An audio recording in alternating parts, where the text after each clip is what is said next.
জন্মদিনের অনেক অনেক শুভেচ্ছা শ্রেয়া বিশ্বাস।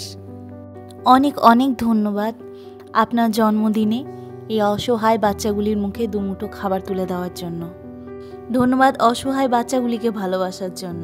ওনার মা শ্রেয়া বিশ্বাসের ছোটোবেলাকার কিছু কথা আমাদের সঙ্গে ভাগ করে নিয়েছেন। আমরাও চাই যে সেই কথাগুলি আপনাদের সঙ্গে ভাগ করে নিতে। আসলে উনি যখন ছোট ছিলেন তখন ওনার একটি ডগ ছিল। ওনারা একসঙ্গেই বড় হচ্ছিলেন। নিজের বোনের মতোই ওই ডগটিকে উনি ভালোবাসতেন, যেমন আমরাও ভালোবাসি আমাদের সন্তানতুল্য বাচ্চাগুলিকে। 10 বছর বয়স যখন ওনার, তখন সেই ডগটি মারা যায় শারীরিক অসুস্থতাজনিত কারণে। তারপর মানসিকভাবে উনি খুব ভেঙে পড়েছিলেন। দীর্ঘদিন লেগে যায় মানসিকভাবে নিজেকে সামলে নিতে। প্রয়োজন হয়েছিল ডাক্তার দেখানোর। আসলে সত্যি বলতে ওরা এতটা মায়াতে জড়িয়ে ফেলে আমাদের, যে ওরা আমাদের জীবন থেকে চলে গেলে আমাদের প্রচণ্ড কষ্ট হয়। ওদের জীবন এমনিতেও খুব ছোট, খুব বেশি হলে 12-13 বছর, বা খুব বেশি যত্নে থাকলে সুস্থ থাকলে 14-15 বছর। এই কয়েক বছর ওরা যে কি মায়ায় আর কি ভালোবাসায় আমাদের বাঁধে, আমরা যারা অসহায় বাচ্চাদের ভালোবেসে থাকি তারাই জানি। এই প্রসঙ্গে পলাশ জেঠুর একটি লেখা আমাদের নিয়ে লেখা মনে পড়ে গেল। উনি লিখেছেন, পৃথিবীটা হোক না ছোট, তাতে কিছু যায় না আসে। যায় আসে তো তখনই মানুষ যদি ভালো না বাসে। সত্যি কি খাঁটি কথা না? আমরা যদি ভালো না বাসি তাহলে ওদের জীবনটা তো অন্যরকম হয়। আর আপনারা যদি এইভাবে ভালোবেসে ওদের জন্য এগিয়ে আসেন তাহলে ওদের জীবনটা একটুখানি বেটার হয়। আমরা প্রাণ চেষ্টা করে চলেছি অসহায় বাচ্চাগুলিকে একটু ভালো জীবন দেওয়ার। আমরা জানি আমরা চেষ্টা করলেই আমরা পারবো, কারণ আমরা মানুষ, আমরা পৃথিবীর শ্রেষ্ঠ জীব। আমাদের চিন্তা ভাবনা করার ক্ষমতা আছে, আমাদের দুটো হাত আছে, আমাদের উন্নত মানের মস্তিষ্ক আছে, আর অনুভূতিপ্রবণ মন আছে।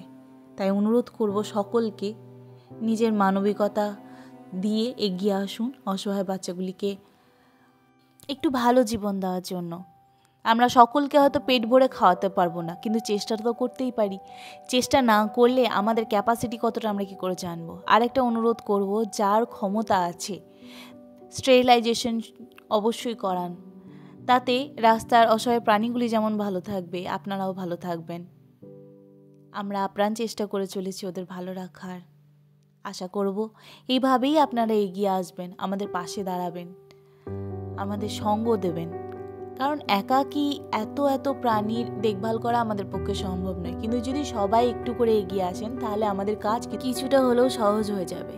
আবারও ধন্যবাদ শ্রেয়া বিশ্বাস, আপনাকে জন্মদিনের আবারও অনেক অনেক শুভেচ্ছা। ভালো থাকবেন, সুস্থ থাকবেন, আর এইভাবেই অসহায় বাচ্চাগুলিকে ভালোবেসে যাবেন, এটাই প্রার্থনা করব।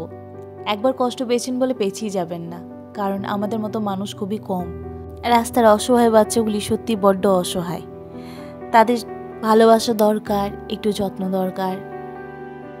এইভাবেই ভালো থাকবেন, সুস্থ থাকবেন ওদের নিয়ে, এটাই প্রার্থনা করব। আর ধন্যবাদ তাদের যারা এই অসহায় বাচ্চাগুলিকে রেগুলার খাবার দেন, যত্ন করেন, অসুস্থ হলে তাদের চিকিৎসার জন্য চেষ্টা করে চলেছেন।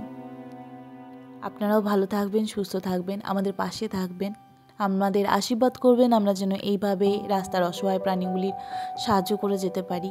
আমাদের অনেক রকম বাধা বিপত্তি আসে, অনেক নেগেটিভ মানুষ আসে, তাদের অনেক রকম কথাবার্তা আমাদের সহ্য করতে হয়, কিন্তু ওদের ভালোবাসাটা এই সব নেগেটিভ মানুষদের কথাবার্তার থেকেও অনেক অনেক বেশি। তাই এই ভালোবাসা আমরা উপেক্ষা করতে পারবো না। আশীর্বাদ করবেন সেই সকল বাধা যেন আমরা পার করে ওদের জন্য কাজ করে যেতে পারি, ওদের ভালো করতে পারি, ওদের একটু ভালো রাখতে পারি। ধন্যবাদ আপনাদের সকলকে যারা আমাদের পজিটিভ কথা বলে মোটিভেট করেন। আপনাদের প্রত্যেকটি পজিটিভ কথা আমাদের নতুনভাবে কাজ করতে সাহায্য করে। আজকেও খাবার দিতে বেরিয়ে দুটি বাচ্চার কন্ডিশন খুব খারাপ দেখে আমরা ওদেরকে রেস্কিউ করেছি। তাদের ট্রিটমেন্ট চলছে, আজকে থেকেই শুরু করেছি তাদের ট্রিটমেন্ট। কেমন থাকছে অবশ্যই আমরা আপনাদেরকে জানাবো। তাদের অবশ্যই আপডেট আমরা দেবো। একটু সময় দরকার, কারণ তাদের ট্রিটমেন্ট চালাতে হবে, তাদেরকে সুস্থ করে তাদের সমস্ত ডিটেলস